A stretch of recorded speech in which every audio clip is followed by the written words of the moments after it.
வணக்கம். இது உங்கள் மக்கள் மருத்துவம். கொசுக்களால தான் நோய் தொற்றுகள் வருதுன்னு சொல்றோம்ல.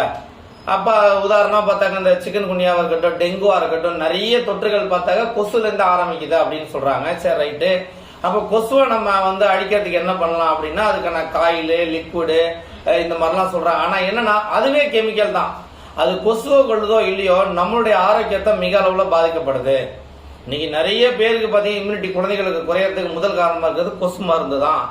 இரண்டாவது என்ன அப்படின்னு பாத்தீங்கன்னா, நோய்கள், லங்ஸ் சம்பந்தப்பட்ட நோய்கள், டிபி மாதிரி, சைனஸ், வீசிங், ஆஸ்மா, இதெல்லாத்துக்குமே முதல் காரணமா இருக்குது நாம இப்ப பயன்படுத்துற கொசு மருந்து தான். இது தெரியாம என்ன பண்றாங்கன்னா, இதுக்கு மருந்து எடுத்து சரி பண்ண முயற்சி பண்ணுவாங்க.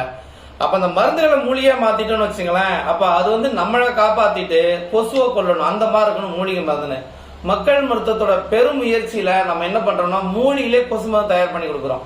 ஏன்னா இப்ப எல்லா வீடுகளையும் பெரும்பாலான வீடுகளில் பாத்தீங்கன்னா காயில் இருக்கும், அது மிஷின் மாதிரி இருக்கும். அந்த மிஷின்ல நம்ம இந்த லிக்விட அப்படி உள்ள செட் பண்ணிட்டோம் அப்படின்னாக்க, உங்களுக்கு ஒரு ½ hour படுக்கிறதுக்கு முன்னாடி இந்த மிஷினை செட் பண்ணி வச்சிடணும்.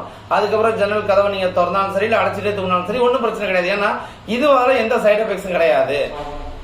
அப்போ எவ்வளவு நம்ம இந்த மூலிகை நம்ம சுவாசிக்கிறோமோ அது ஆரோக்கியத்துக்கு நல்லதானபடியே சைடு எஃபெக்ட்ஸ் கிடையாது. ஆனா இது கொசுவை கொல்லும், இல்லைன்னா துரத்திடும். அப்ப இந்த மாதிரி லிக்விடுக பயன்படுத்தி பழகி பாருங்க. தேவைப்படுற நம்பரை தொடர்பு கொள்ளுங்க, உங்களுக்கு அனுப்பி வைக்கிறேன்.